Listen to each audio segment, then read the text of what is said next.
Assalamualaikum warahmatullahi wabarakatuh, sahabat muslimin muslimat yang beriman. Sebelum kita lanjut, tekan tombol subscribe agar tidak ketinggalan video terbaru dari kami. Yazid Ar-Raqsy meriwayatkan dari Anas bin Malik, malaikat Jibril datang kepada Rasulullah pada waktu yang tidak biasa dengan raut muka yang berbeda dari biasanya. Rasulullah bertanya, "Wahai Jibril, kenapa aku melihat raut mukamu berbeda?" Jibril menjawab, "Wahai Muhammad, aku datang kepadamu pada saat Allah memerintahkan supaya api neraka dinyalakan. Tidak pantas jika orang yang mengetahui bahwa neraka, siksa kubur dan siksa Allah itu sangat dahsyat untuk bersenang sebelum dirinya merasa aman dari ancaman itu." Rasulullah menjawab, "Wahai Jibril, lukiskanlah keadaan neraka itu kepadaku."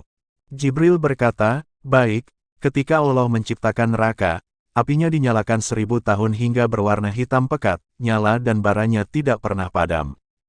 Demi Zat yang mengutus engkau kebenaran sebagai nabi, seandainya neraka itu berlubang sebesar lubang jarum, niscaya segenap penghuni dunia akan terbakar karena panasnya.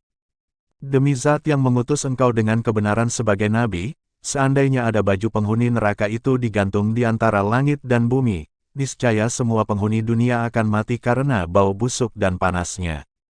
Demi Zat yang mengutus engkau kebenaran sebagai nabi, seandainya sehasta dari mata rantai sebagaimana yang disebutkan di dalam Al-Quran diletakkan di puncak gunung, niscaya bumi sampai ke dalamnya akan meleleh. Demi Zat yang mengutus engkau kebenaran sebagai nabi, seandainya ada seorang berada di ujung barat dunia ini disiksa, niscaya orang yang berada di ujung timur akan terbakar karena panasnya. Neraka itu mempunyai 7 pintu dan masing-masing pintu dibagi-bagi untuk laki-laki dan perempuan. Rasulullah bertanya, "Apakah pintu-pintu itu seperti pintu kami?" Jibril menjawab, "Tidak, pintu itu selalu terbuka dan pintu yang satu berada di bawah pintu yang lain. Jarak pintu yang satu dengan pintu yang lain sejauh perjalanan 70 tahun. Pintu yang di bawahnya lebih panas 70 kali lipat dari pintu yang di atasnya. Musuh-musuh Allah diseret ke sana dan jika mereka sampai di pintu itu, malaikat Zabaniyah menyambut mereka dengan membawa rantai dan belenggu. Rantai itu dimasukkan ke dalam mulutnya dan keluar dari duburnya, sedangkan tangan kirinya dibelenggu dengan lehernya, dan tangan kanannya dimasukkan ke dalam dada hingga tembus ke bahu. Setiap orang yang durhaka itu dirantai bersama setan dalam belenggu yang sama, lantas diseret wajahnya tersungkur dan dipukul oleh malaikat dengan palu. Setiap kali mereka hendak keluar dari neraka lantaran kesengsaraan mereka, niscaya mereka dikembalikan ke dalam neraka." Rasulullah bertanya, "Siapakah penghuni masing-masing pintu itu?" Jibril menjawab, "Pintu yang paling bawah namanya Hawiyah. Pintu neraka Hawiyah ini adalah pintu neraka yang paling bawah dasar, yang merupakan neraka yang paling mengerikan. Pintu neraka ini ditempati oleh orang-orang munafik, orang kafir termasuk juga keluarga Firaun, dalam neraka Hawiyah.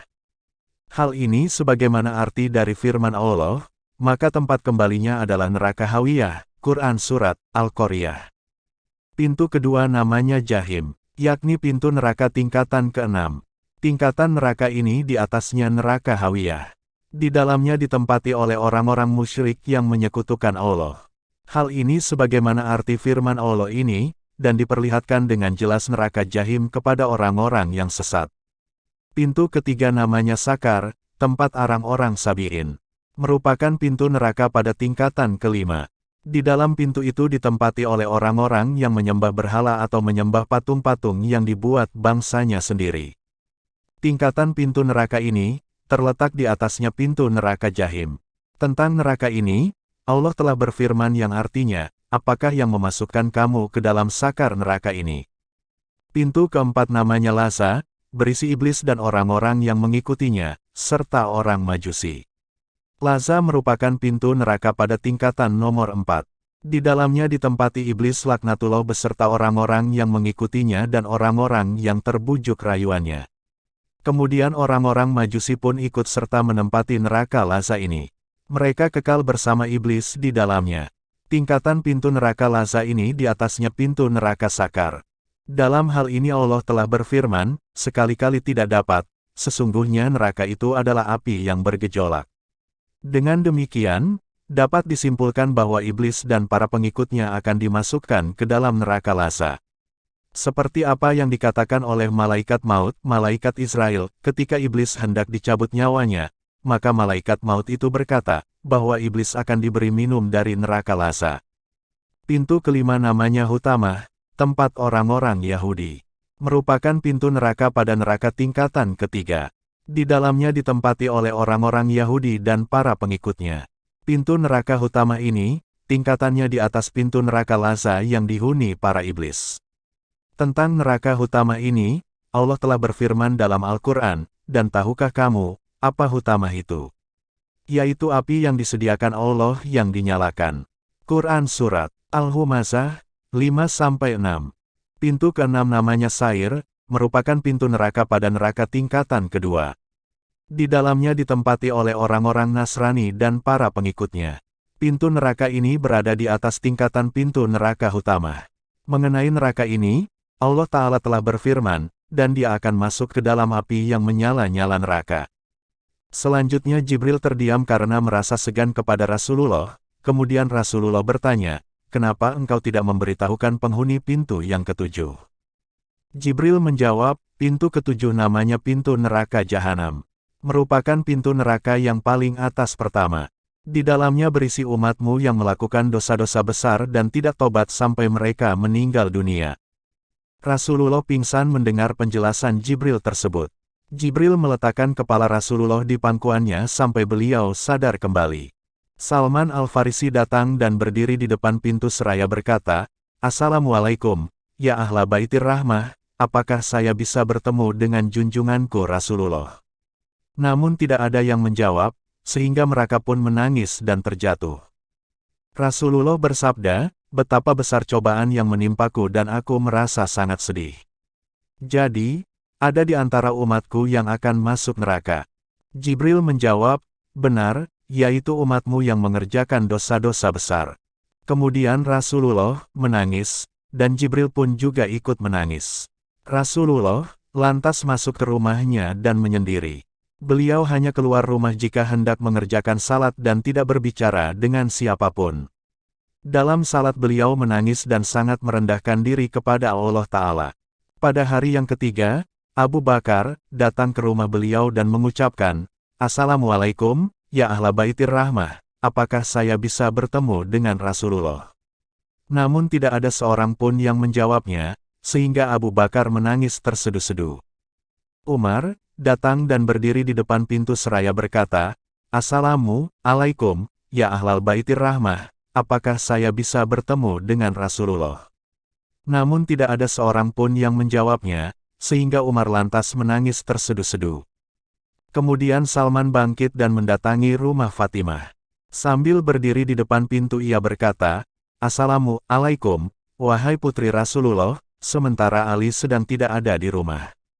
Salman lantas berkata, wahai putri Rasulullah, dalam beberapa hari ini Rasulullah suka menyendiri. Beliau tidak keluar rumah kecuali untuk salat dan tidak pernah berkata-kata serta tidak mengizinkan seseorang untuk masuk ke rumah beliau. Fatimah lantas pergi ke rumah beliau Rasulullah. Di depan pintu rumah Rasulullah, Fatimah mengucapkan salam dan berkata, wahai Rasulullah, saya adalah Fatimah. Waktu itu Rasulullah sedang sujud sambil menangis, lantas mengangkat kepala dan bertanya, ada apa wahai Fatimah, aku sedang menyendiri.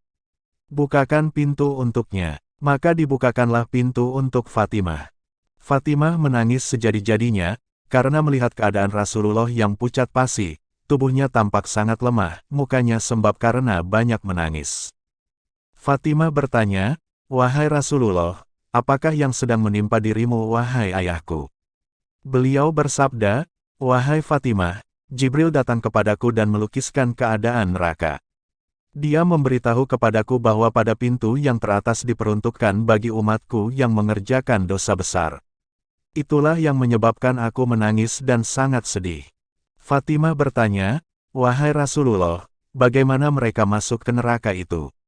Beliau bersabda, mereka digiring ke neraka oleh malaikat. Wajah mereka tidak hitam, mata mereka tidak biru, mulut mereka tidak disumbat, dan mereka tidak dibelenggu ataupun dirantai. Fatimah bertanya, wahai Rasulullah, bagaimana sewaktu mereka digiring ke neraka oleh malaikat? Beliau bersabda, laki-laki ditarik jenggotnya, sedangkan perempuan dengan ditarik rambut ubun-ubunnya. Banyak di antara umatku yang masih muda, ketika ditarik jenggotnya untuk digiring ke neraka berkata, betapa sayang kemudaan dan ketampananku. Banyak di antara umatku yang perempuan ketika ditarik ke neraka berkata, sungguh aku sangat malu. Ketika malaikat yang menarik umatku itu sampai ke neraka dan bertemu dengan Malik, Malik bertanya kepada malaikat yang menarik umatku itu, siapakah mereka itu? Aku tidak pernah melihat orang-orang yang tersiksa seperti mereka.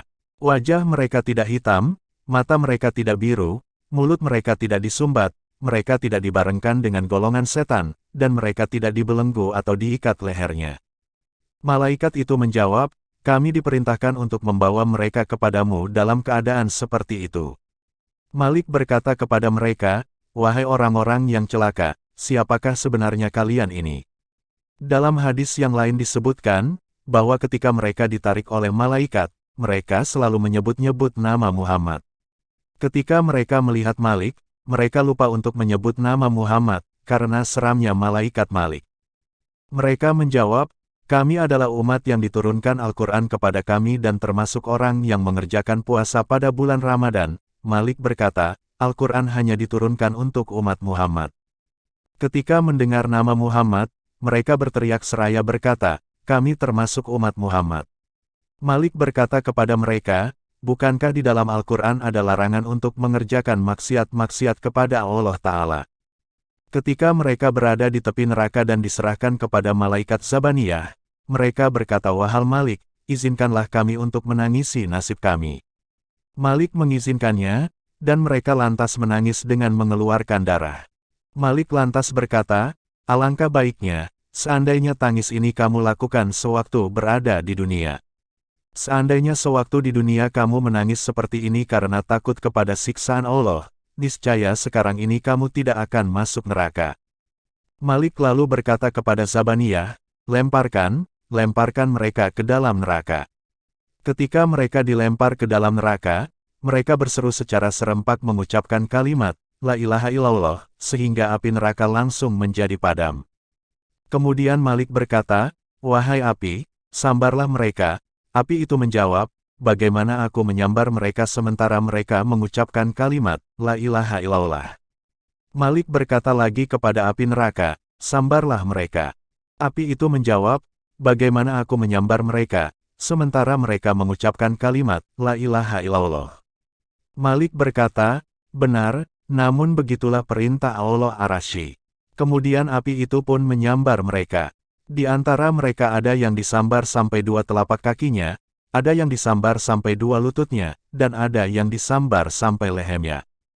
Ketika api itu akan menyambar muka, Malik berkata, jangan membakar muka mereka, karena dalam waktu yang cukup lama mereka bersujud kepada Zat yang Maha Kuasa.